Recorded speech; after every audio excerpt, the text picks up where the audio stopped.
Langit sore itu berwarna jingga pekat. Warna yang biasanya Anindita sukai. Dari jendela dapur apartemen kecil mereka, ia bisa melihat matahari perlahan turun di antara gedung-gedung tinggi Jakarta. Aroma tumis kangkung dan ikan goreng mengisi udara. Sebuah penanda sederhana bahwa hari kerja akan segera berakhir. Ia menyukai rutinitas ini, menyiapkan makan malam untuk menyambut kepulangan Bayu, suaminya. Baginya, inilah kebahagiaan. Sebuah kebahagiaan yang ia bangun di atas mimpinya sendiri yang ia jeda untuk sementara. Pintu depan berderi terbuka. Suara yang sudah sangat ia hafal. Bayu masuk dengan wajah lelah yang dibuat-buat. Dasinya sudah longgar dan kemeja birunya sedikit kusut. "Sudah pulang, Mas?" sapa Anindita lembut, sambil mematikan kompor. Ia mengambil tas kerja Bayu dan meletakkannya di atas kursi. "Iya, Nin. Macetnya parah sekali hari ini," jawab Bayu sambil melonggarkan sepatunya. Ia berjalan ke arah Anindita dan mengecup keningnya sekilas. Sebuah kecupan yang terasa seperti kebiasaan, bukan lagi sebuah ungkapan sayang yang hangat seperti dulu.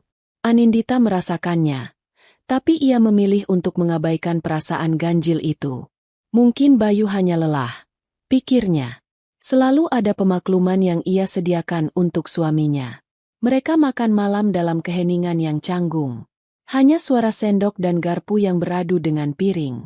Dulu, meja makan adalah panggung mereka. Tempat mereka berbagi cerita tentang hari yang telah lewat, tentang mimpi-mimpi mereka, tentang masa depan yang akan mereka rajut bersama. Anindita ingat, beberapa tahun lalu, di meja makan inilah Bayu dengan semangat menceritakan rencananya untuk naik jabatan. Dan di meja yang sama, Anindita dengan tulus berkata, "Aku akan dukung kamu, Mas. Kuliahku bisa menunggu. Yang penting kamu fokus dulu dengan karirmu." Bayu saat itu menggenggam tangannya erat. "Terima kasih, sayang. Aku janji, setelah aku sukses, aku akan bantu kamu mewujudkan mimpimu jadi dokter. Kita akan bangun klinik bersama." Janji itu terasa begitu nyata dulu, tapi sekarang terasa jauh. Seperti gema di sebuah ruangan kosong. Anindita mencoba memulai percakapan. "Bagaimana pekerjaan hari ini? Ada proyek baru?" Bayu mengunyah makanannya perlahan sebelum menjawab. Matanya terpaku pada layar ponsel yang ia letakkan di samping piringnya. "Begitulah. Biasa saja. Ada revisi dari klien yang menyebalkan." Jawabannya singkat, seolah tak ingin percakapan berlanjut. Sesekali, ibu jarinya bergerak lincah di atas layar, mengetik balasan pesan yang entah dari siapa. Sebuah senyum tipis terukir di bibirnya saat membaca sesuatu di ponsel itu. Senyum yang bukan untuk Anindita. Hati Anindita terasa sedikit riris. Ia merasa seperti pajangan di rumahnya sendiri. Ada, tapi tak dianggap. Ia rindu Bayu yang dulu, yang akan menatap matanya saat berbicara, yang akan tertawa lepas pada leluconnya yang tidak lucu, yang akan mematikan ponselnya saat mereka sedang berdua. Setelah makan, Bayu langsung beranjak ke sofa dan menyalakan televisi, tapi matanya tetap tak lepas dari ponselnya. Anindita membereskan meja makan sendirian. Saat mencuci piring, kepalanya terasa pening luar biasa. Pandangannya sedikit kabur. Ia berpegangan pada tepi wastafel, mencoba mengatur napas. Beberapa minggu terakhir, ia memang sering merasa lelah.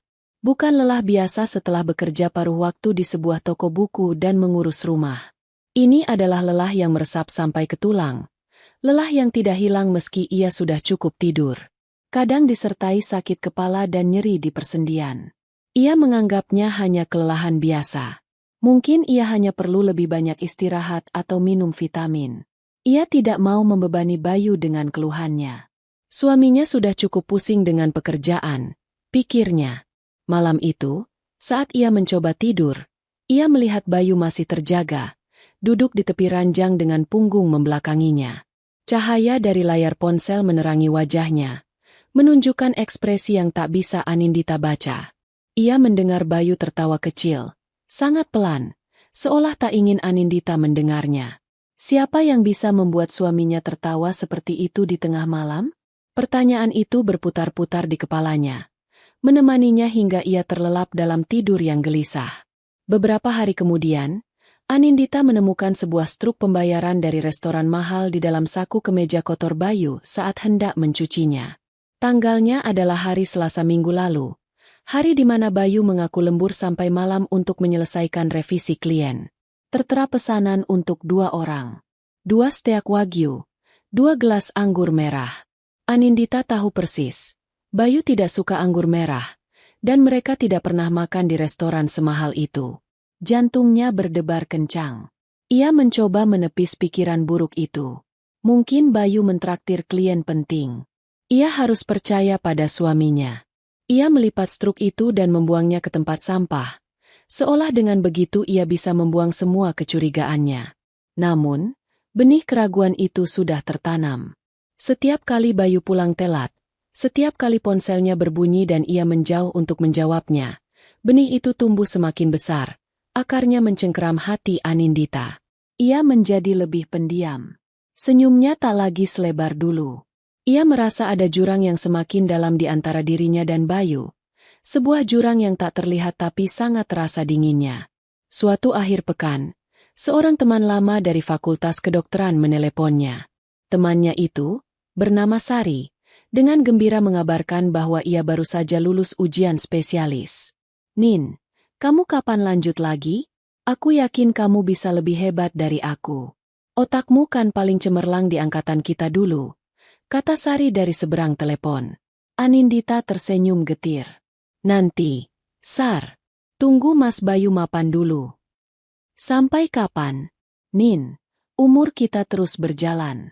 Jangan sampai mimpimu terkubur begitu saja," nasihat Sari. Percakapan itu meninggalkan luka baru. Ia melihat pantulan dirinya di cermin. Wajahnya tampak lebih pucat dari biasanya. Lingkaran hitam di bawah matanya semakin jelas. Ia bertanya pada dirinya sendiri, siapa perempuan di cermin ini? Ini bukan Anindita yang ia kenal. Anindita yang ia kenal adalah perempuan yang penuh semangat, yang punya cita-cita setinggi langit. Perempuan di cermin ini tampak lelah dan kehilangan arah. Malamnya, ia mencoba membicarakan hal ini dengan Bayu. Dengan hati-hati, ia membuka topik tentang kuliahnya. "Mas, menurutmu, apa tahun depan aku sudah bisa mulai coba daftar lagi?" Bayu yang sedang asyik menonton pertandingan sepak bola di televisi menoleh sekilas. "Kuliah kedokteran itu mahal, Nin. Biayanya dari mana? Kebutuhan kita saja masih banyak." "Sabar dulu, ya."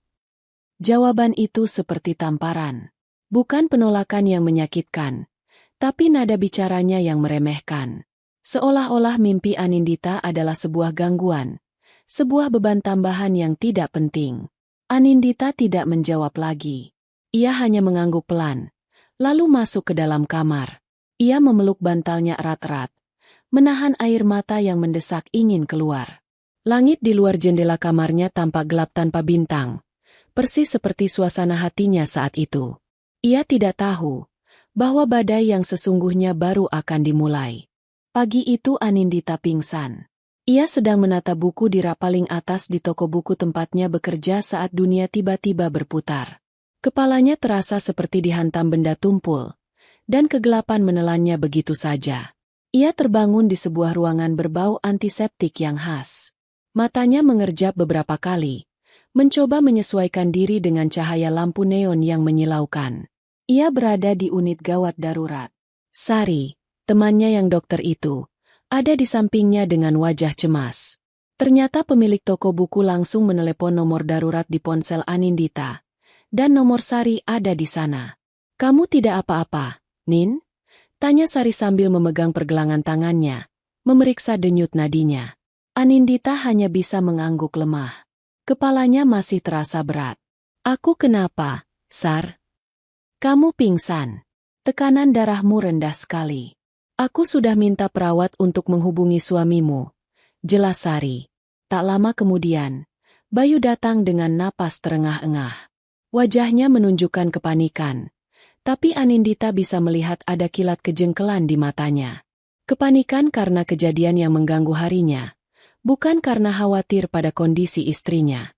"Kamu ini kenapa bisa sampai pingsan? Apa kamu tidak sarapan?" Tanyanya dengan nada yang lebih mirip interogasi daripada pertanyaan penuh perhatian. Sudah, Mas. Jawab Anindita pelan. Sari menatap Bayu dengan tajam. Bayu, Anindita ini perlu istirahat, bukan diomeli. Kondisinya tidak baik-baik saja. Aku sudah bicara dengan dokter jaga, dan mereka menyarankan Anindita dirawat untuk observasi dan menjalani serangkaian tes. Ada beberapa gejala yang mengkhawatirkan. Wajah Bayu langsung berubah. Dirawat? Tes. Memangnya dia sakit apa? Berapa biayanya? Rentetan pertanyaan itu keluar begitu cepat. Fokusnya langsung pada masalah biaya. Hati Anindita mencelos mendengarnya. Di saat seperti ini, saat ia ketakutan dengan kondisi tubuhnya sendiri, hal pertama yang dipikirkan suaminya adalah uang. Sari menarik napas dalam-dalam. Mencoba sabar. Kita belum tahu, makanya perlu tes. Soal biaya, bisa kita pikirkan nanti. Yang terpenting sekarang adalah kesehatan Anindita. Dengan berat hati, Bayu menyetujui Anindita untuk dirawat.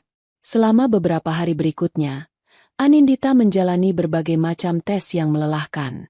Diambil darahnya berkali-kali, menjalani pemindaian, dan menjawab puluhan pertanyaan dari dokter spesialis penyakit dalam. Bayu menjenguknya setiap hari, tapi kunjungannya terasa seperti formalitas.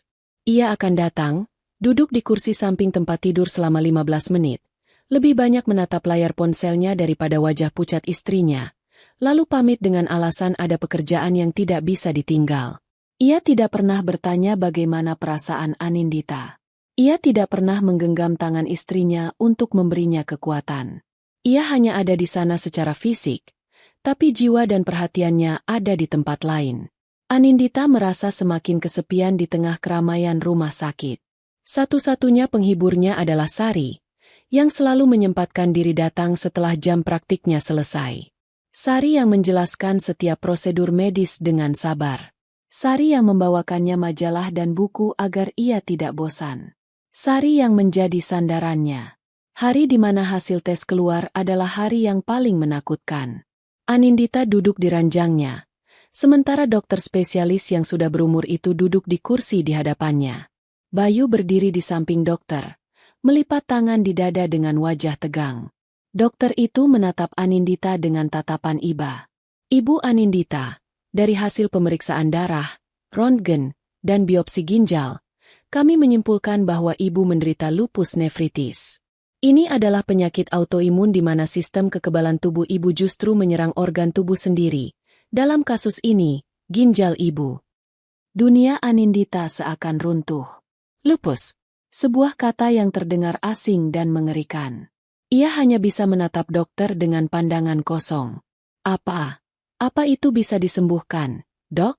Tanyanya dengan suara bergetar. Penyakit ini tidak bisa disembuhkan total, Bu.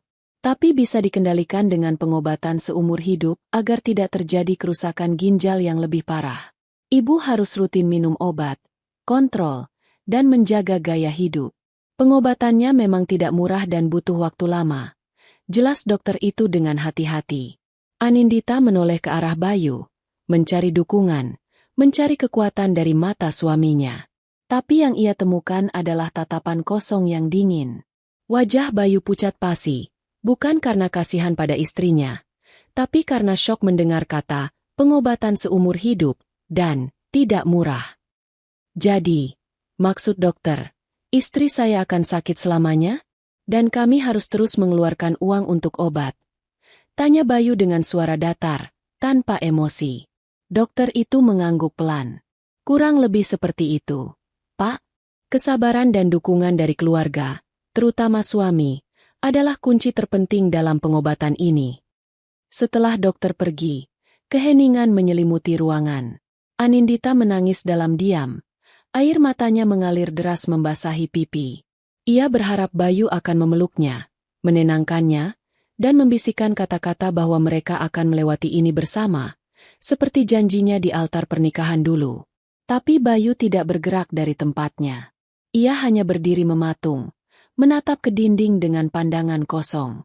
Kemudian, ia menghela napas panjang, sebuah helaan napas yang terdengar seperti kekalahan dan kejengkelan. Aku harus pergi. Ada rapat penting, katanya tiba-tiba, memecah keheningan. Mas, panggil Anindita lirih di sela tangisnya.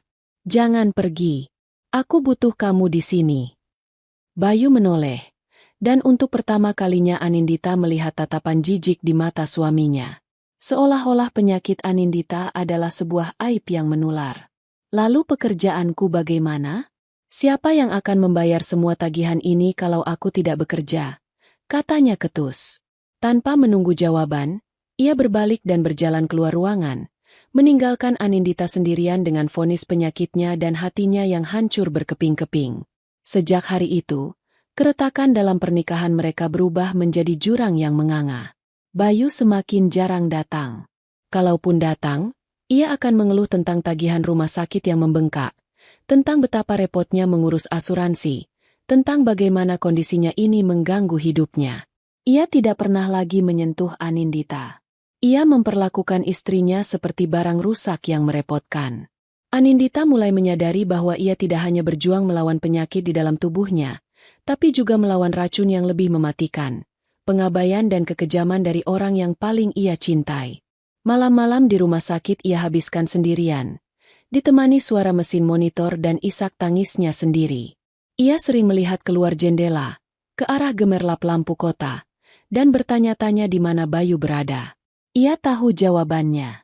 Suaminya pasti sedang bersama perempuan lain, perempuan yang sehat, perempuan yang bisa diajak tertawa, perempuan yang bukan beban. Perempuan bernama Riana, nama yang tak sengaja ia lihat muncul di layar ponsel Bayu dengan ikon hati di sebelahnya. Kesadaran itu lebih menyakitkan daripada nyeri di seluruh persendiannya. Ia merasa pertarungannya kini ada di dua medan perang sekaligus, dan ia merasa akan kalah di keduanya. Anindita akhirnya diizinkan pulang. Tapi kepulangannya tidak terasa seperti sebuah kemenangan. Apartemen yang dulu menjadi surga kecilnya, kini terasa seperti sebuah museum yang dingin dan asing. Bayu membantunya membawa tas kecil berisi pakaian. Gerakannya mekanis, tanpa sepatah kata pun. Tidak ada ucapan, "Selamat datang kembali," yang hangat. Tidak ada pelukan. Hanya keheningan yang menyesakkan. Hari-hari pertama di rumah adalah neraka yang sunyi. Anindita harus berjuang membiasakan diri dengan rutinitas barunya. Bangun tidur dengan tubuh yang terasa remuk, memaksa diri menelan belasan pil yang membuatnya mual, lalu mencoba bertahan sepanjang hari dengan energi yang sangat terbatas. Efek samping obat mulai terlihat jelas. Rambutnya rontok helai demi helai setiap kali ia menyisir. Wajahnya sedikit membengkak, sebuah efek yang disebut moon face. Ia tidak lagi mengenali perempuan yang menatapnya dari cermin. Bayu menjaga jarak sejauh mungkin. Ia mulai tidur di sofa di ruang tamu. Alasannya, ia tidak ingin mengganggu istirahat Anindita. Tapi Anindita tahu, Bayu hanya tidak tahan melihat wujudnya yang sekarang. Ia jijik. Ia tidak mau tidur di samping perempuan yang sakit-sakitan dan tidak lagi cantik menurut standarnya. Komunikasi di antara mereka hampir mati. Percakapan hanya terjadi seperlunya. "Obatmu sudah diminum?" Atau, "Aku pulang malam, tidak usah siapkan makan malam." Setiap kalimat yang keluar dari mulut Bayu terdengar seperti formalitas yang dingin. Tatapannya selalu menghindar. Lebih sering tertuju pada layar ponselnya yang seolah menjadi dunianya yang baru.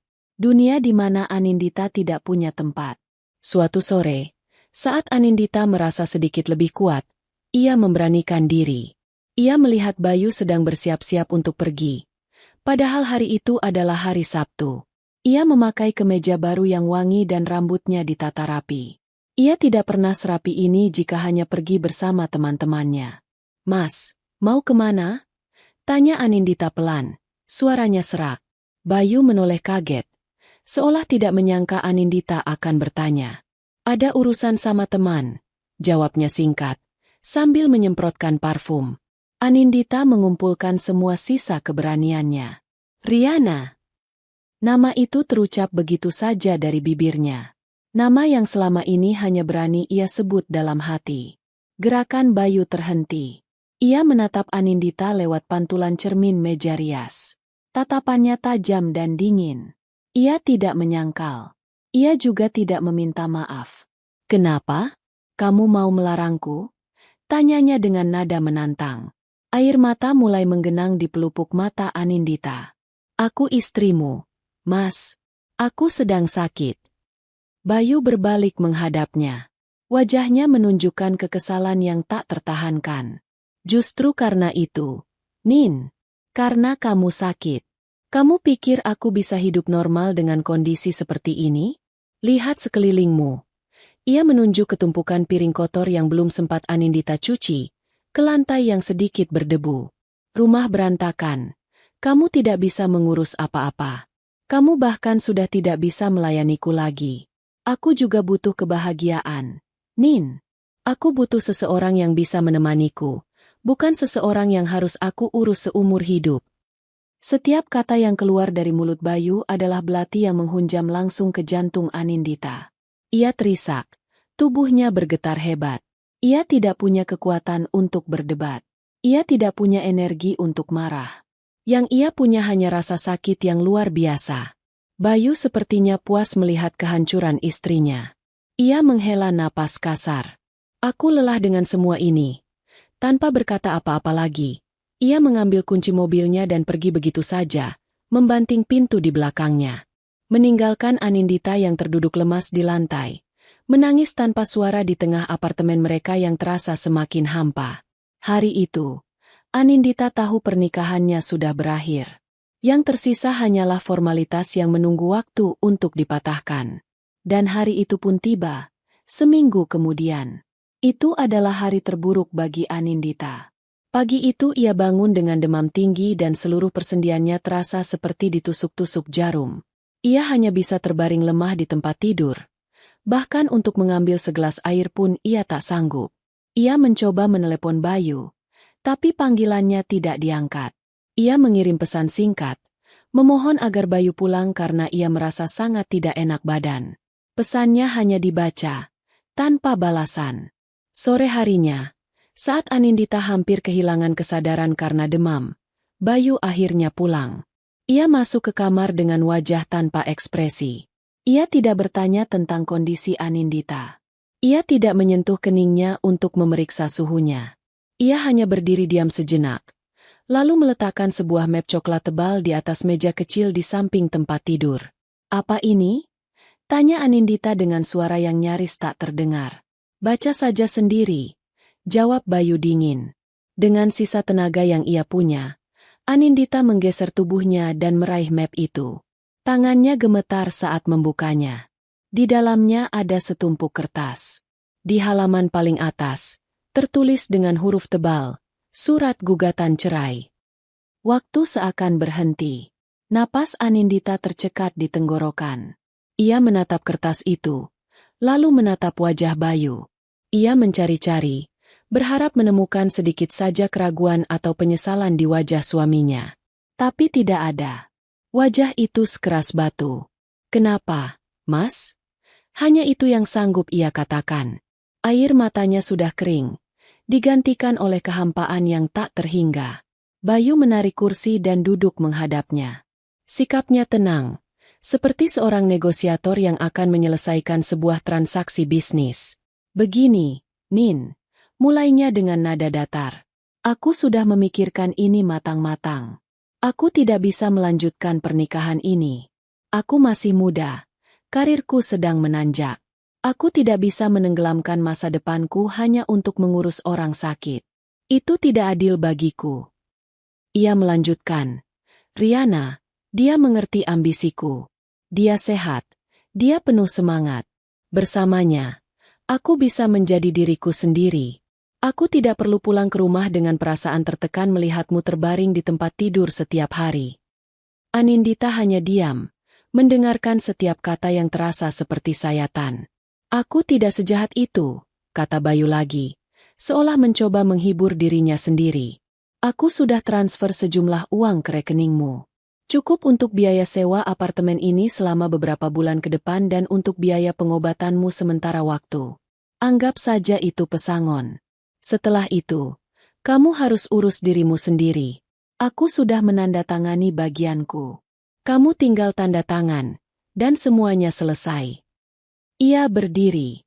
Ia bahkan tidak menatap Anindita untuk terakhir kalinya. Ia hanya berjalan menuju lemari, membuka pintu, dan mengeluarkan sebuah koper yang ternyata sudah ia siapkan. Aku akan tinggal di tempat Riana mulai malam ini. Barang-barangku yang lain akan kuambil nanti, katanya sambil menyeret koper itu menuju pintu. Anindita masih terbaring diam, memeluk map coklat itu di dadanya. Ia melihat punggung suaminya, punggung yang dulu menjadi sandarannya, kini menjauh, meninggalkannya selamanya. Pintu tertutup pelan, dan setelah itu, yang terdengar hanyalah keheningan. Keheningan yang memekakan telinga. Anindita menatap surat cerai di tangannya. Rasa sakit dari penyakit lupusnya tidak ada apa-apanya dibandingkan dengan rasa sakit di hatinya saat itu. Ia merasa seperti sehelai daun kering yang terlepas dari rantingnya, dibiarkan jatuh dan hancur sendirian. Hari-hari setelah kepergian Bayu adalah sebuah kabut kelabu yang panjang. Anindita hidup seperti mayat hidup. Ia tidak ingat kapan terakhir kali ia makan dengan benar. Ia sering lupa meminum obatnya, bukan karena ia tidak mau, tapi karena ia tidak punya keinginan untuk melakukan apapun. Apartemen yang dulu rapi kini menjadi cerminan dari kekacauan jiwanya. Piring kotor menumpuk, pakaian kotor tergeletak di sudut ruangan, dan debu mulai menyelimuti perabotan. Ia seringkali hanya berbaring di tempat tidur, menatap langit-langit, membiarkan waktu berlalu tanpa makna. Uang yang ditransfer Bayu terasa seperti uang haram, uang penghinaan. Tapi ia tidak punya pilihan selain menggunakannya untuk membayar tagihan dan membeli obat. Setiap kali ia menarik uang itu dari ATM, ia merasa harga dirinya terkikis sedikit demi sedikit. Kondisi fisiknya menurun drastis. Tanpa obat yang teratur dan nutrisi yang cukup, penyakitnya kembali menunjukkan taringnya. Nyeri di persendiannya semakin menjadi, demamnya sering kambuh, dan ia merasa lemas sepanjang waktu. Ia tahu ia sedang sekarat perlahan-lahan, dan sebagian dari dirinya menyambut pikiran itu. Mungkin kematian adalah jalan keluar yang lebih mudah daripada harus menanggung semua penderitaan ini sendirian. Titik terendahnya datang pada suatu sore yang mendung. Ia terbangun dari tidur yang gelisah dengan perut yang melilit karena lapar. Ia berjalan terhuyung-huyung ke dapur, membuka kulkas, dan mendapatinya kosong. Hanya ada sebotol air dingin dan beberapa butir telur yang sudah kadaluarsa. Ia memeriksa dompetnya. Isinya hanya beberapa lembar uang ribuan yang lecek. Ia teringat, kemarin ia harus menebus obat dosis tinggi yang harganya menguras sisa uangnya. Ia belum membayar sewa apartemen bulan ini. Sebuah surat peringatan sudah terselip di bawah pintunya pagi tadi. Ia berjalan ke kamar mandi dan menatap cermin. Pemandangan yang menyambutnya begitu mengerikan hingga ia hampir tidak mengenalinya. Seorang perempuan kurus dengan tulang pipi yang menonjol, mata yang cekung dan dikelilingi lingkaran hitam pekat, bibir yang pecah-pecah, dan rambut yang tipis dan kusam. Ini bukan Anindita. Ini adalah hantu. Keputusasaan yang pekat menyelimutinya. Ia kembali ke kamar, meringkuk di atas tempat tidur, dan menangis sejadi-jadinya. Ia merasa Tuhan tidak adil. Ia merasa hidupnya sudah tidak punya tujuan. Untuk apa ia berjuang? Untuk siapa? Bayu sudah membuangnya. Mimpinya sudah terkubur. Ia sendirian. Pikiran untuk mengakhiri semuanya melintas di benaknya. Mungkin lebih baik begitu. Tidak ada lagi rasa sakit. Tidak ada lagi penghinaan. Tidak ada lagi kesepian. Di tengah isak tangisnya yang memilukan, ponselnya berdering tanpa henti. Ia mengabaikannya. Tapi dering itu terus berlanjut, seolah memaksa untuk didengar. Dengan kesal, ia meraih ponsel dari atas nakas. Nama, Sari, tertera di layar. Sudah puluhan panggilan tak terjawab dari sahabatnya itu selama seminggu terakhir. Tapi Anindita tidak pernah punya kekuatan untuk mengangkatnya. Ia malu dengan kondisinya. Tapi kali ini, entah kenapa, jarinya menekan tombol hijau.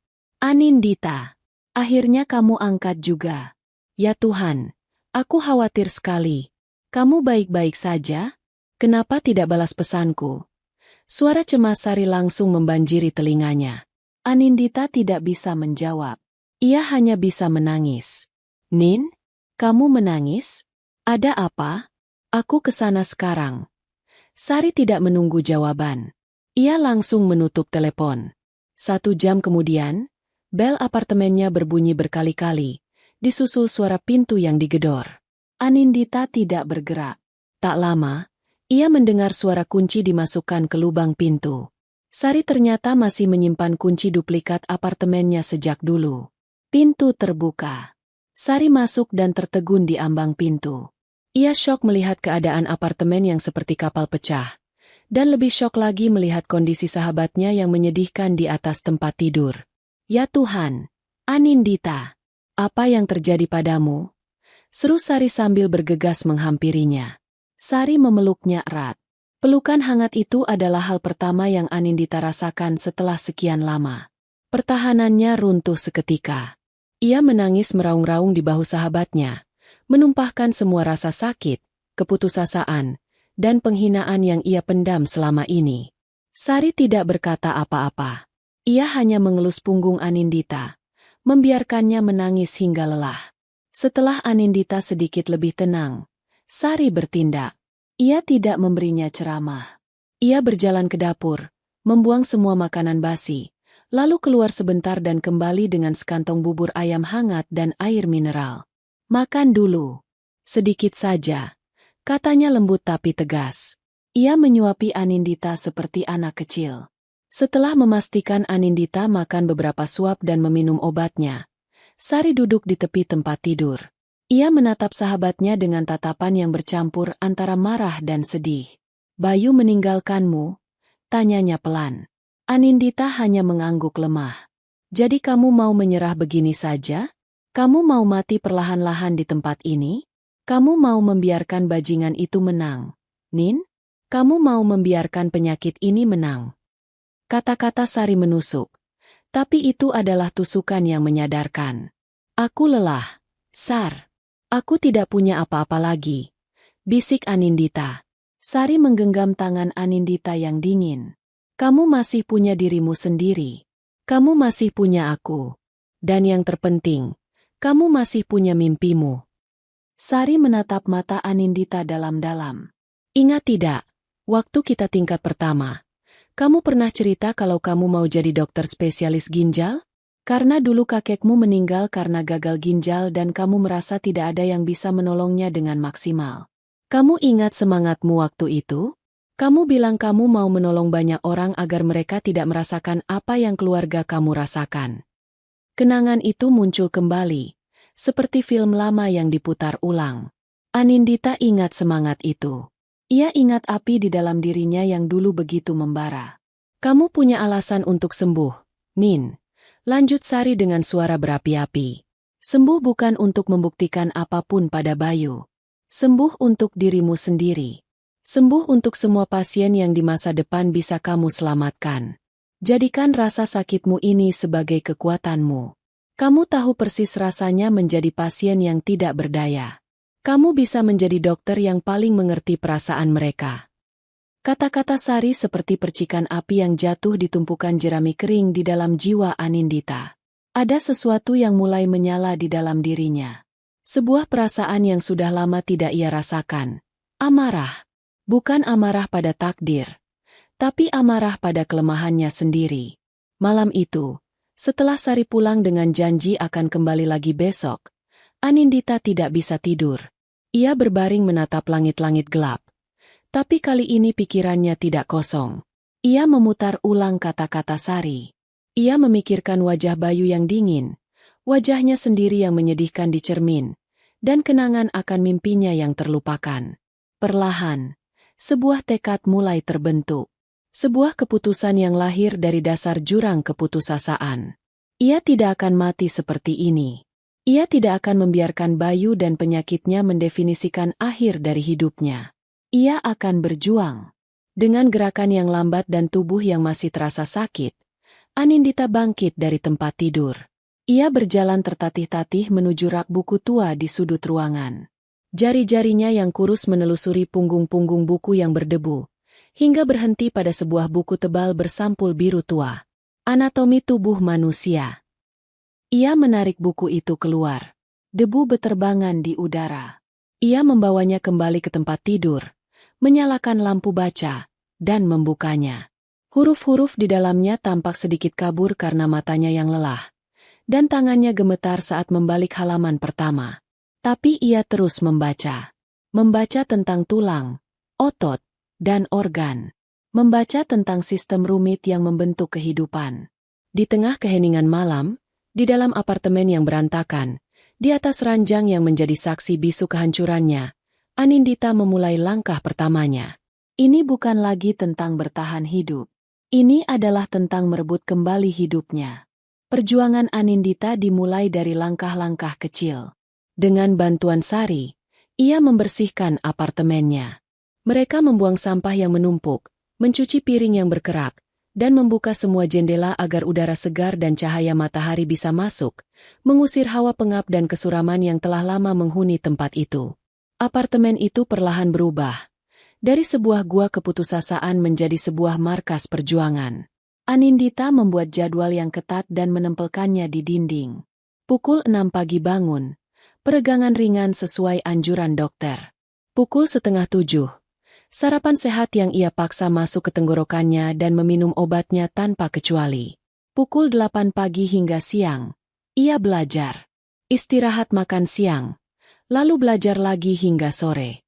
Malam hari ia gunakan untuk membaca ulang atau mengerjakan soal latihan. Setiap hari adalah pengulangan disiplin yang sama. Sebuah rutinitas yang ia ciptakan untuk menarik dirinya dari jurang. Ini adalah perang di dua medan. Di satu sisi, ia berperang melawan tubuhnya sendiri. Ada hari-hari di mana ia bangun dengan sendi yang bengkak dan kaku. Rasa sakitnya begitu menusuk hingga untuk memegang pensil pun terasa sulit.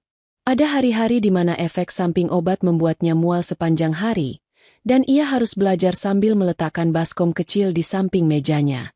Ia belajar menerima rasa sakit itu sebagai temannya, sebagai pengingat konstan akan alasan mengapa ia berjuang begitu keras.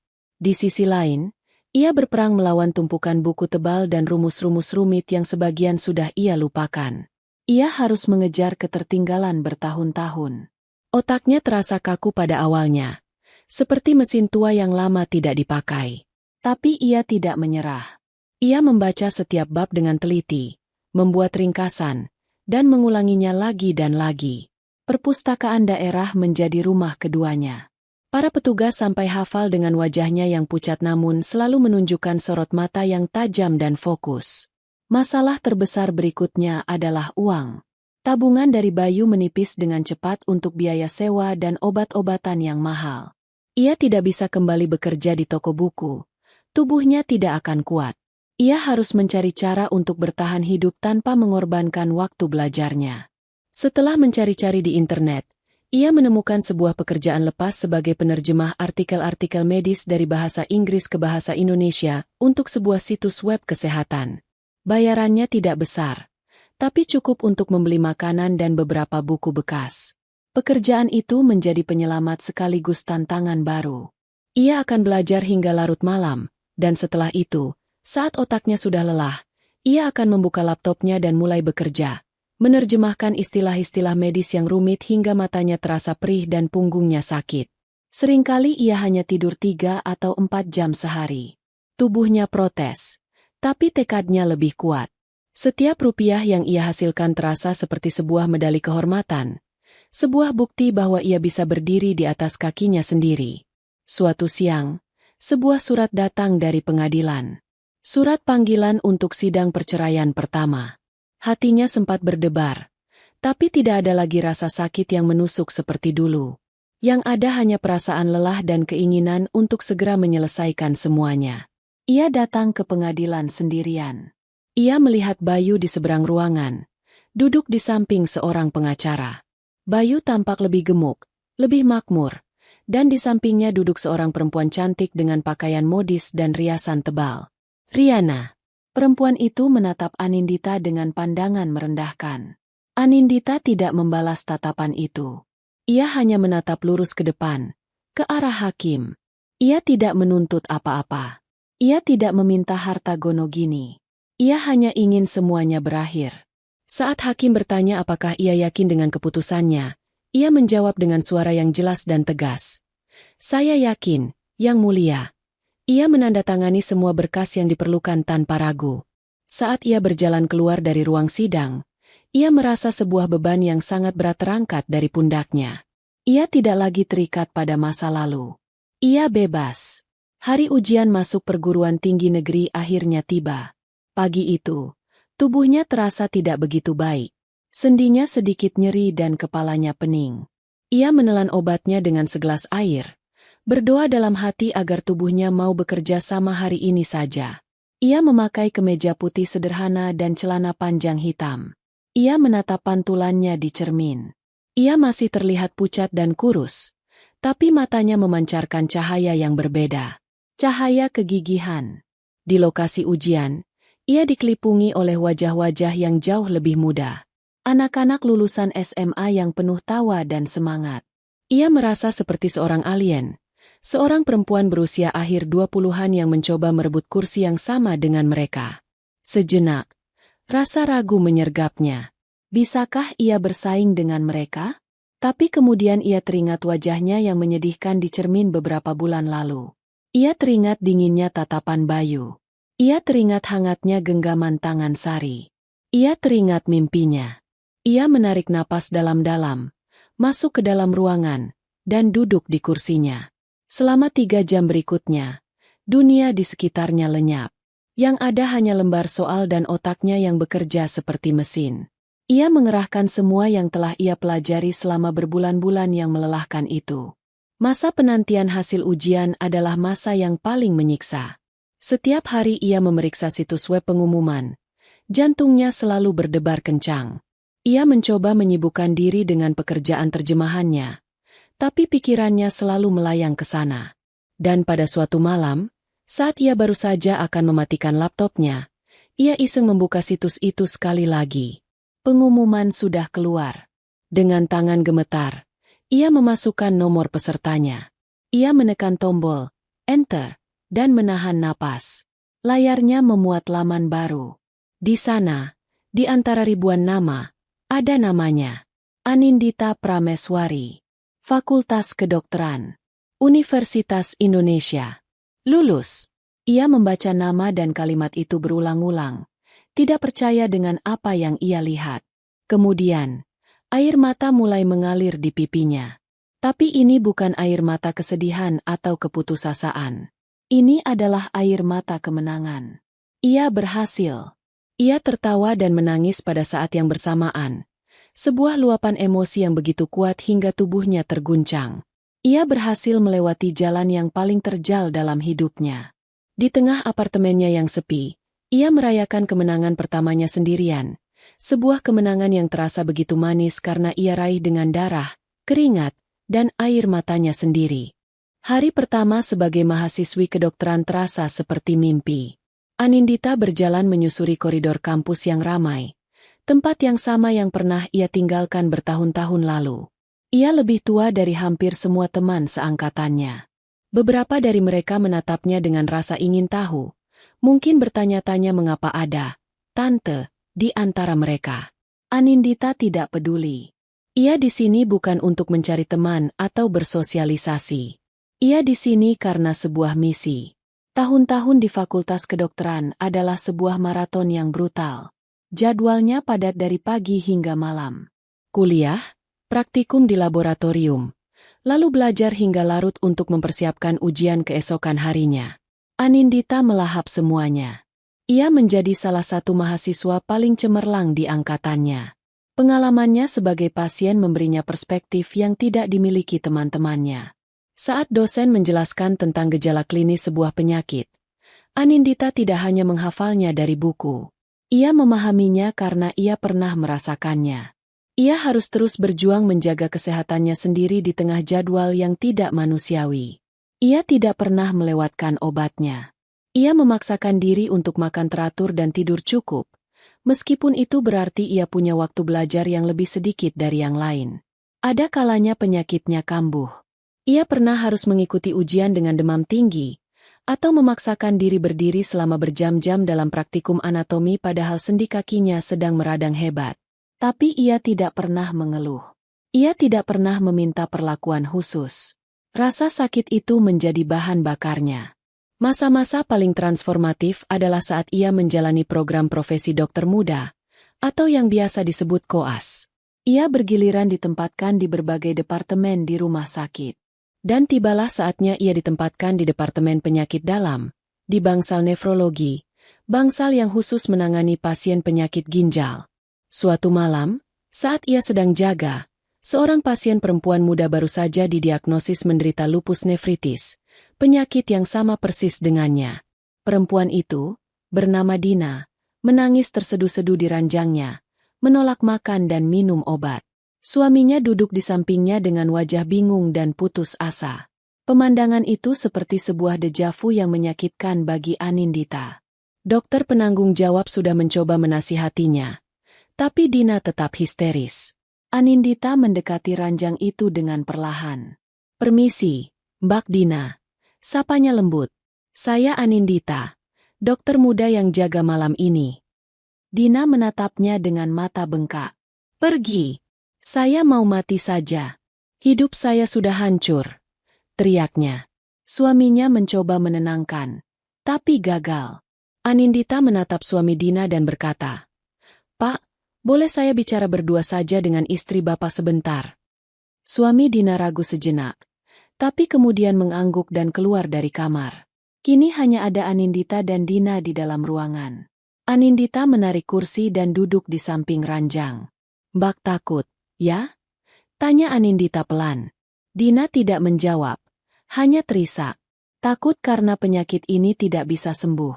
Takut karena harus minum obat seumur hidup. Takut wajah jadi bengkak dan rambut rontok. Takut suami Mbak akan jijik dan meninggalkan Mbak. Takut jadi beban, lanjut Anindita, menyebutkan satu persatu ketakutan yang pernah bersarang di kepalanya sendiri. Isak tangis Dina berhenti. Ia menatap Anindita dengan kaget. "Bagaimana? Bagaimana dokter tahu?" Anindita tersenyum tipis. Senyum yang penuh dengan pemahaman. "Karena saya juga seorang pasien lupus nefritis. Saya sudah melaluinya selama bertahun-tahun. Saya pernah berada di posisi Mbak sekarang."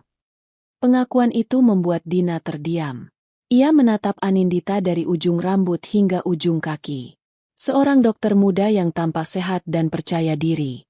"Tapi, dokter terlihat baik-baik saja," bisik Dina tak percaya. "Karena saya minum obat dengan teratur. Karena saya berjuang. Awalnya sangat berat, Mbak. Saya juga pernah merasa ingin menyerah. Saya juga pernah ditinggalkan oleh orang yang saya cintai karena penyakit ini," kata Anindita. Suaranya sedikit bergetar saat mengingat masa lalunya. "Tapi kemudian saya sadar, hidup saya terlalu berharga untuk diserahkan pada penyakit atau pada orang yang tidak mau memperjuangkannya bersama saya. Saya memutuskan untuk berjuang, untuk diri saya sendiri." Anindita meraih tangan Dina. "Penyakit ini bukan akhir dari segalanya. Ini adalah awal dari sebuah perjuangan. Dan Mbak tidak sendirian. Mbak punya suami yang setia menemani di samping Mbak. Itu adalah anugerah yang sangat besar. Berjuanglah bersamanya. Minum obatnya, ya? Demi diri Mbak sendiri." Malam itu, untuk pertama kalinya, Dina mau meminum obatnya. Dan untuk pertama kalinya, Anindita merasa bahwa semua rasa sakit yang pernah ia alami ada tujuannya. Tujuannya adalah agar ia bisa duduk di sana, di samping ranjang pasiennya, dan memberikan harapan, bukan hanya sebagai seorang dokter, tapi sebagai sesama pejuang. Tahun-tahun berlalu. Anindita berhasil lulus dengan predikat cum laude. Hari wisudanya adalah hari yang penuh haru. Ia mengenakan toga kebesarannya, berjalan ke atas panggung untuk menerima ijazahnya. Di antara kerumunan tamu, ia melihat Sari yang melambai padanya dengan air mata berlinang. Mereka berdua tahu, toga itu bukan sekadar kain. Toga itu adalah simbol dari perjuangan, kebangkitan, dan kemenangan. Saat mengucapkan Sumpah Dokter Indonesia, suaranya terdengar paling mantap. Setiap bait sumpah itu meresap ke dalam jiwanya, karena ia mengucapkannya bukan hanya dengan mulut, tapi dengan seluruh pengalaman hidupnya. Beberapa minggu kemudian, ia menerima jas dokter putih pertamanya. Di bagian dada sebelah kanan, terbordir dengan benang hitam sebuah nama. Dokter Anindita Prameswari. Ia mengenakan jas itu, berdiri di depan cermin besar di kamarnya yang baru, sebuah kamar kos sederhana di dekat rumah sakit tempat ia akan memulai program internshipnya. Ia menatap pantulan dirinya. Perempuan di cermin itu tidak lagi terlihat pucat dan rapuh. Matanya memancarkan ketenangan, kebijaksanaan, dan kekuatan. Ia akhirnya mengenali perempuan itu. Ia bukan lagi Anindita si pasien. Ia bukan lagi Anindita istri yang terbuang. Ia adalah Dokter Anindita. Ia utuh. Ia sembuh. Bukan hanya tubuhnya, tapi juga jiwanya. Dan ia siap memulai babak baru dalam hidupnya. Mendedikasikan hidupnya untuk menyembuhkan orang lain. Dunia bayu pada awalnya adalah sebuah pesta yang tak berkesudahan. Setelah melepaskan diri dari Anindita, yang ia anggap sebagai jangkar yang menahannya, kapalnya berlayar dengan kecepatan penuh. Hidup bersama Riana adalah semua yang ia impikan. Riana cantik, penuh gairah, dan ambisius. Ia adalah aksesori yang sempurna bagi Bayu, seorang eksekutif muda yang sedang menanjak.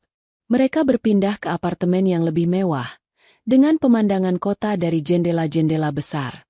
Mereka makan malam di restoran-restoran paling mahal, berlibur ke Bali dan Singapura, dan mengisi akhir pekan mereka dengan pesta-pesta glamor.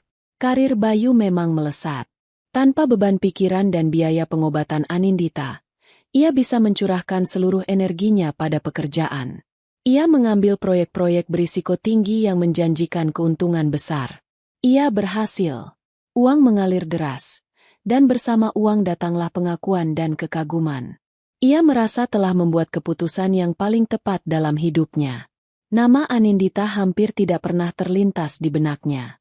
Jikapun terlintas, ia akan segera menepisnya. Ia menganggap Anindita sebagai bagian dari masa lalu yang suram, sebuah kesalahan yang untungnya berhasil ia perbaiki. Ia tidak pernah mencari tahu kabarnya. Baginya, Anindita sudah tidak ada. Ia meyakinkan dirinya bahwa uang, pesangon, yang ia berikan sudah lebih dari cukup. Ia telah melakukan bagiannya. Ia bebas dari tanggung jawab. Namun, pesta tidak ada yang abadi. Fondasi bisnis Bayu, yang dibangun di atas spekulasi dan utang, mulai retak. Sebuah proyek properti besar yang ia investasikan besar-besaran ternyata adalah sebuah penipuan. Dalam sekejap, ia kehilangan sebagian besar modalnya. Klien-klien lain, yang mendengar tentang kegagalannya, mulai menarik diri. Perusahaan yang ia bangun dengan susah payah mulai goyah. Di saat yang bersamaan, retakan juga mulai muncul dalam hubungannya dengan Riana. Saat uang masih mengalir, Riana adalah pasangan yang paling manis dan mendukung. Tapi ketika keran uang mulai seret, sifat aslinya perlahan terungkap. Ia tidak lagi memandang Bayu dengan tatapan kagum, melainkan dengan tatapan jengkel. Sampai kapan kita akan hidup seperti ini? Aku tidak bisa lagi belanja di butik langgananku, keluh Riana suatu malam, saat Bayu memberitahunya bahwa mereka harus mengurangi pengeluaran. Sabar, Ri. Aku sedang berusaha mencari jalan keluar, jawab Bayu lelah. Berusaha? Aku tidak melihat usahamu. Yang aku lihat kamu hanya murung di rumah sepanjang hari, balas Riana ketus. Pertengkaran menjadi menu sehari-hari. Riana tidak tahan dengan gaya hidup yang menurun. Tidak ada lagi makan malam mewah. Tidak ada lagi liburan ke luar negeri. Ia mulai sering pergi sendiri, pulang larut malam dengan aroma alkohol yang menyengat. Ia tidak lagi peduli pada Bayu. Di tengah tekanan finansial dan emosional itu, tubuh Bayu mulai menyerah. Ia sering merasa lelah yang luar biasa. Lelah yang tidak hilang meski ia tidur seharian. Kemudian muncul batuk kering yang tak kunjung sembuh. Berat badannya turun drastis.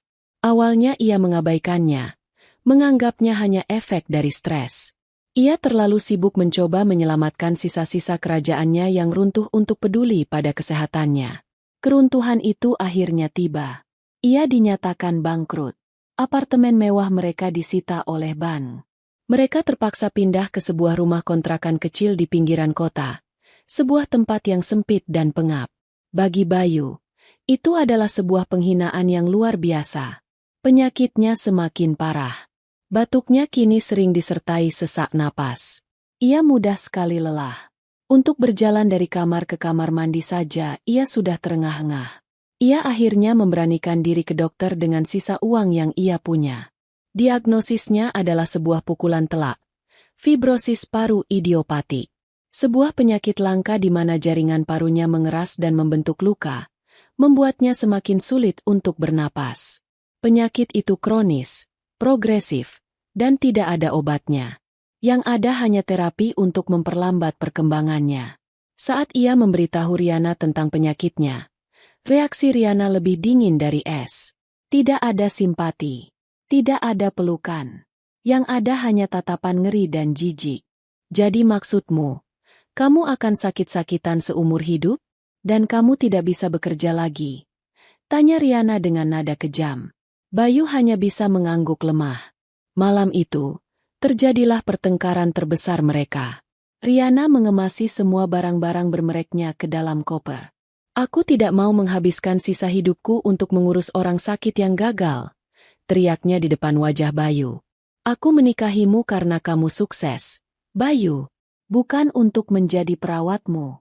Kamu sekarang tidak punya apa-apa. Kamu tidak berguna. Setiap kata adalah tamparan. Bayu mencoba menahannya. Riana, jangan tinggalkan aku. Aku butuh kamu.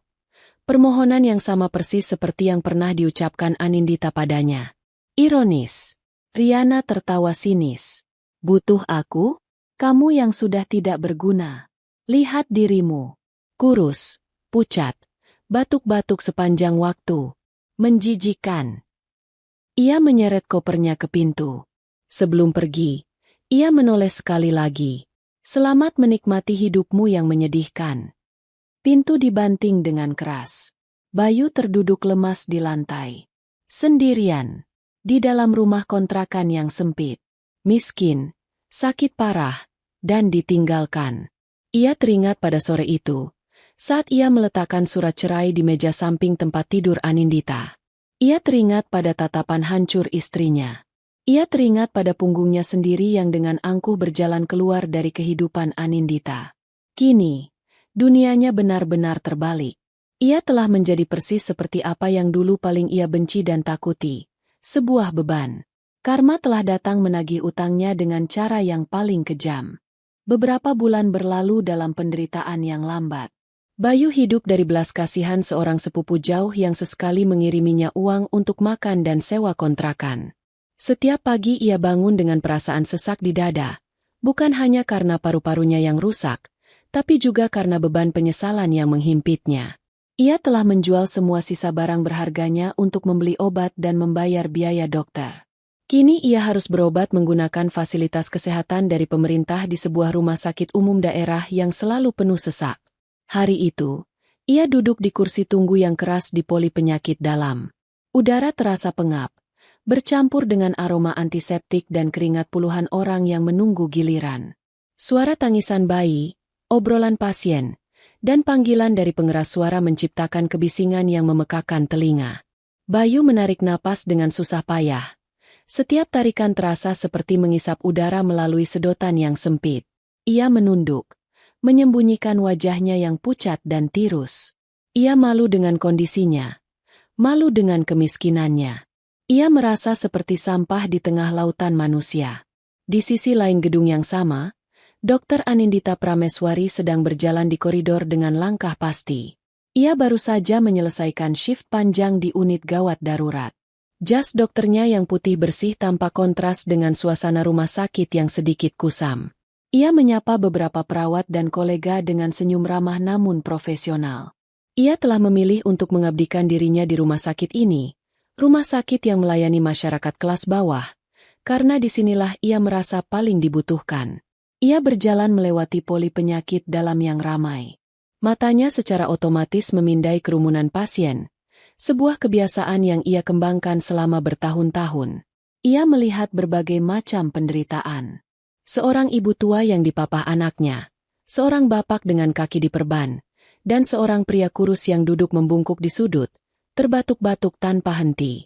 Ia merasakan gelombang empati, tapi tidak ada satu wajah pun yang ia kenali secara pribadi. Ia terus berjalan menuju ruang istirahat dokter.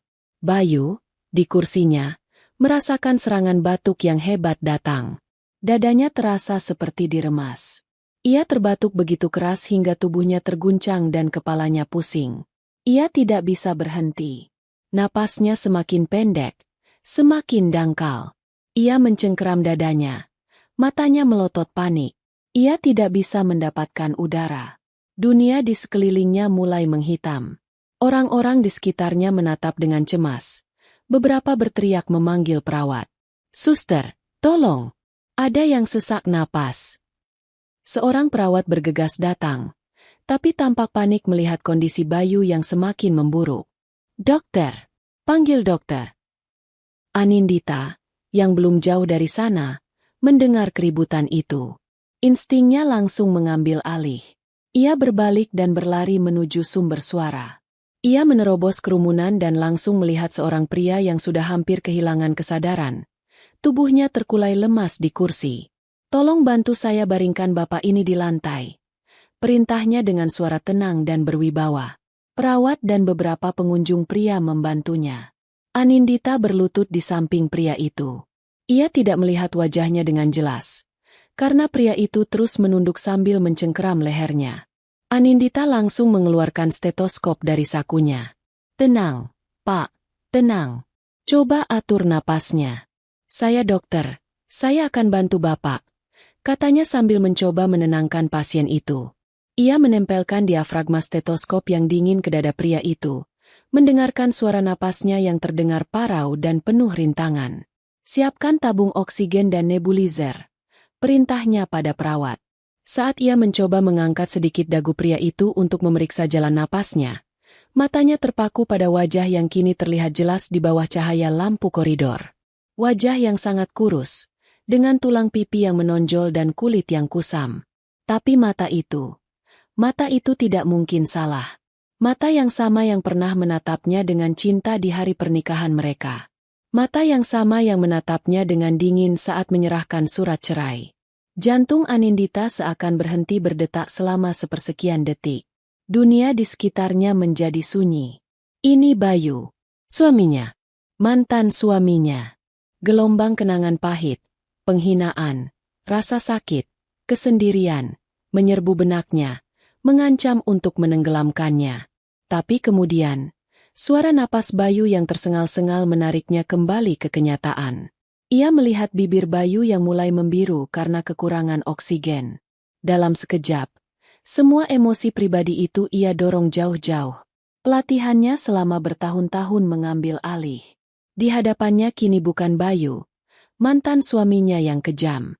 Di hadapannya adalah seorang pasien yang sedang sekarat dan membutuhkan pertolongannya. Wajah Anindita kembali tenang dan fokus.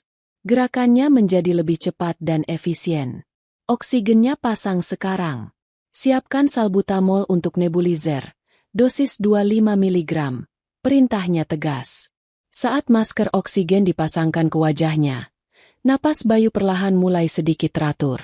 Pandangannya yang kabur mulai fokus. Ia menatap ke atas, ke wajah dokter yang baru saja menyelamatkan nyawanya. Ia melihat sepasang mata yang teduh namun tegas. Ia melihat wajah yang ia kenal. Wajah yang sering muncul dalam mimpi buruknya yang penuh penyesalan. "Anindita." Mulut Bayu terbuka, tapi tidak ada suara yang keluar. Syok yang luar biasa membuatnya lumpuh. Bagaimana mungkin? Anindita, istrinya yang sakit-sakitan, yang ia buang seperti sampah, kini ada di hadapannya, mengenakan jas dokter putih, menyelamatkan hidupnya. Ini pasti mimpi. Ini pasti halusinasi dari otaknya yang kekurangan oksigen. Anindita, yang melihat perubahan di mata Bayu, tahu bahwa mantan suaminya itu telah mengenalinya. Tapi ia tidak menunjukkan reaksi apapun. Ia menjaga kontak mata itu hanya sedetik. Tatapannya datar dan profesional.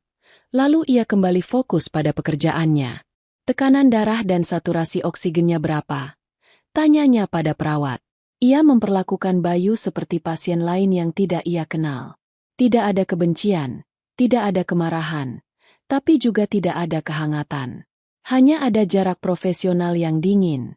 Dan bagi Bayu, jarak itu terasa lebih menyakitkan daripada 1000 makian. Bawa bapak ini ke ruang observasi sekarang. Monitor tanda vitalnya setiap 15 menit. Perintah Anindita setelah kondisi Bayu cukup stabil. Saat perawat mendorong brankar yang membawa tubuh lemahnya, mata Bayu tidak lepas dari sosok Anindita yang berdiri tegak di koridor. Mantan istrinya itu hanya menatapnya sekilas, sebuah tatapan yang seolah berkata, "Tugas saya di sini sudah selesai." Kemudian, Anindita berbalik dan berjalan menjauh. Punggungnya yang tegap menghilang di antara keramaian rumah sakit. Meninggalkan Bayu yang terbaring tak berdaya, tenggelam dalam lautan rasa malu, penyesalan, dan ironi takdir yang begitu pahit. Hidup Bayu kini berputar di sekitar rumah sakit. Ia menjadi salah satu pasien rawat jalan yang rutin datang untuk terapi dan kontrol. Ia mengenal beberapa perawat dan wajah-wajah pasien lain yang senasib dengannya. Setiap kunjungan adalah sebuah pengingat akan statusnya yang baru. Seorang pasien kronis yang bergantung pada sistem kesehatan publik. Ia sering melihat Anindita dari kejauhan. Ia melihatnya berjalan cepat di koridor. Jas dokternya berkibar di belakangnya. Ia melihatnya berbicara dengan ramah pada pasien-pasien tua, bahkan membungkuk untuk menyamakan tinggi badannya dengan pasien yang duduk di kursi roda. Ia melihatnya memimpin diskusi dengan sekelompok dokter muda, menjelaskan sesuatu di papan tulis dengan gerakan tangan yang penuh percaya diri. Setiap kali melihat Anindita, sebuah rasa sakit yang tajam dan tumpul menusuk dada Bayu. Rasa sakit yang tidak ada hubungannya dengan paru-parunya. Ia melihat perempuan yang pernah ia anggap sebagai beban, kini menjadi pilar kekuatan bagi banyak orang. Ia melihat perempuan yang ia hina karena sakit-sakitan, kini menjadi sumber kesembuhan. Ia melihat perempuan yang mimpinya ia remehkan, kini hidup di dalam mimpi itu dengan begitu gemilang. Dan ia, yang dulu merasa di puncak dunia, kini hanya bisa menjadi penonton yang tak terlihat dari barisan paling belakang. Rasa malu membakarnya dari dalam, lebih panas dari demam manapun yang pernah ia alami. Suatu sore, Sari datang menjenguk Anindita di rumah sakit, membawakannya makan siang. Mereka duduk di taman kecil di belakang gedung, tempat yang lebih tenang. "Aku lihat mantan suamimu tadi di poli," kata Sari sambil membuka kotak makanan. "Dia kelihatan parah." Anindita mengunyah makanannya dengan tenang. Kondisinya memang tidak begitu baik. Fibrosis paru itu penyakit yang berat. Sari menatap sahabatnya. "Dan kamu baik-baik saja dengan itu?" Melihatnya setiap hari dalam kondisi seperti itu. Anindita meletakkan sendoknya dan menatap barisan pohon di depannya. "Dulu, mungkin aku akan merasa puas. Merasa itu adalah karma yang setimpal. Akunya jujur. Tapi sekarang, aku tidak merasakan apa-apa lagi, Sar. Kebencian itu melelahkan. Aku sudah melepaskannya sejak lama. Saat aku melihatnya, aku tidak lagi melihat pria yang menyakitiku. Aku hanya melihat seorang pasien. Sama seperti ratusan pasien lain yang aku temui setiap minggu. Penderitaannya tidak memberiku kebahagiaan. Kesuksesanku juga bukan lagi tentang pembalasan." Ia menoleh pada Sari dan tersenyum tipis. "Aku sudah sembuh, Sar. Benar-benar sembuh. Hatiku sudah damai." Sari tersenyum lega. Ia tahu sahabatnya telah memenangkan pertarungan yang paling penting. Sementara itu, kondisi Bayu tidak menunjukkan kemajuan berarti. Terapi yang ia jalani di rumah sakit umum hanya cukup untuk membuatnya bertahan, tidak untuk membuatnya lebih baik. Dokter yang menanganinya adalah seorang dokter senior yang baik hati. Dalam sebuah sesi konsultasi, dokter itu berkata jujur padanya, "Pak Bayu, kasus Bapak ini cukup kompleks dan progresif. Terus terang, fasilitas dan obat-obatan di sini terbatas.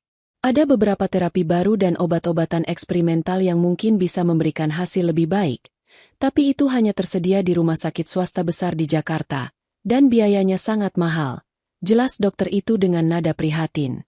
Sebuah harapan kecil yang mustahil menyelinap ke dalam hati Bayu. Sebuah nama. Seorang spesialis. Sebuah kesempatan. Tapi bagaimana?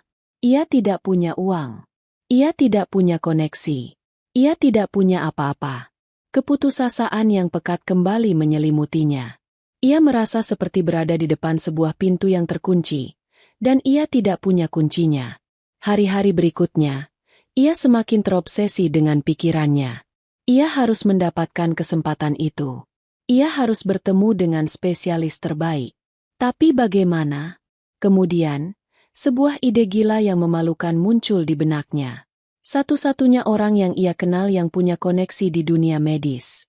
Satu-satunya orang yang mungkin bisa memberinya sebuah nama, sebuah petunjuk. Anindita. Ia bergidik memikirkan itu. Meminta tolong pada perempuan yang telah ia hancurkan hidupnya.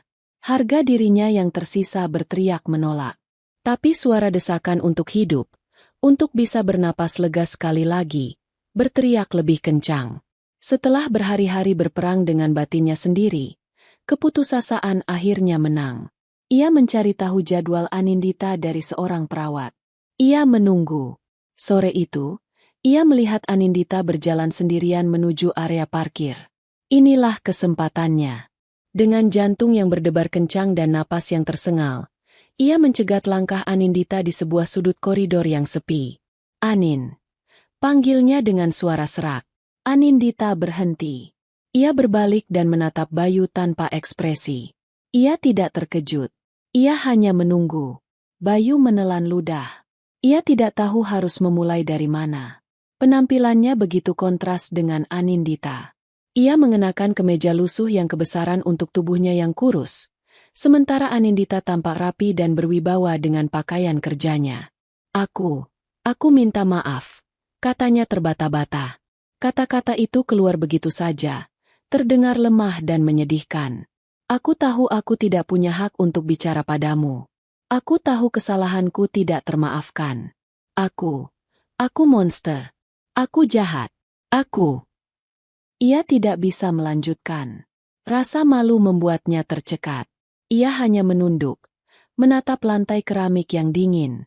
Anindita tetap diam, memberinya ruang untuk menyelesaikan apapun yang ingin ia katakan. Keheningannya terasa lebih berat daripada amarah.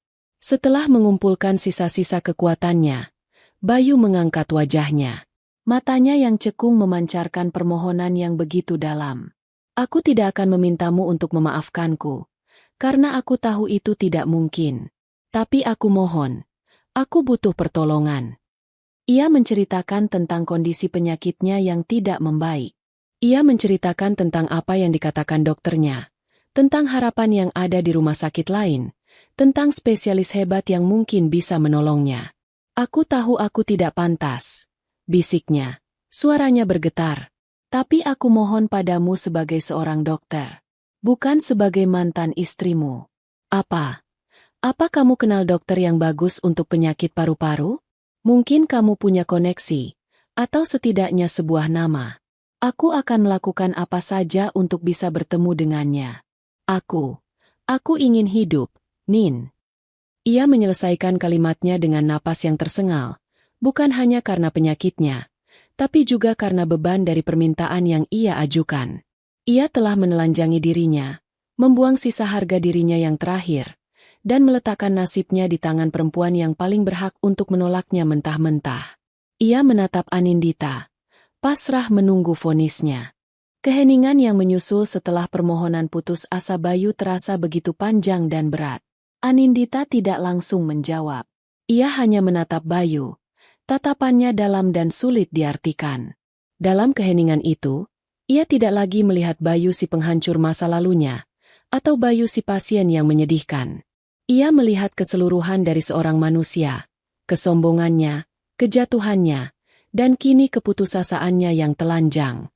Ia melihat sebuah tragedi yang ditulis sendiri oleh tokoh utamanya. Ada sebersit pemikiran di benaknya. Ia bisa saja menolaknya. Ia bisa saja berkata, "Setelah semua yang kamu lakukan padaku, kamu berani meminta tolong."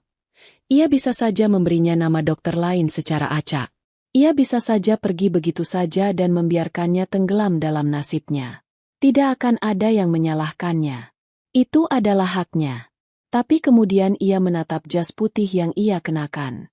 Ia teringat pada sumpahnya. Ia teringat pada malam di mana ia duduk di samping ranjang Dina, pasien lupus muda itu, dan menyadari bahwa penderitaannya memiliki tujuan. Tujuan itu bukan untuk balas dendam, melainkan untuk memahami. untuk menyembuhkan. Ia menyadari bahwa inilah ujian terakhir dari kesembuhannya. Jika ia masih merasakan kebencian atau keinginan untuk balas dendam, berarti masih ada sisa luka di dalam dirinya. Tapi yang ia rasakan saat itu adalah sebuah ketenangan yang aneh. Sebuah pelepasan.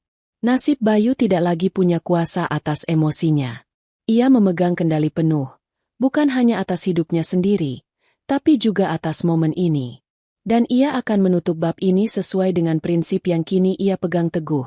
Sebagai seorang dokter. Tunggu di sini sebentar. Akhirnya Anindita berkata. Suaranya datar, tanpa emosi. Ia berbalik dan berjalan menuju ruangannya yang tak jauh dari sana. Bayu hanya bisa menatap punggungnya yang menjauh. Jantungnya berdebar tak menentu.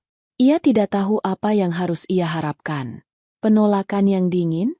Atau secari kertas dengan nama yang ditulis asal-asalan? Setiap detik penantian terasa seperti 1 jam. Tak lama, Anindita kembali. Ia berjalan dengan langkah yang sama tenangnya. Di tangannya tidak ada secari kertas. Ia membuka tas kerjanya yang tampak elegan. Sebuah tas yang ia beli dari gaji pertamanya sebagai dokter spesialis. Dari dalam tas, ia mengeluarkan sebuah dompet kartu nama dari kulit. Gerakannya tidak terburu-buru, penuh kepastian. Bayu menelan ludah. Tenggorokannya terasa kering. Ia memperhatikan setiap detail.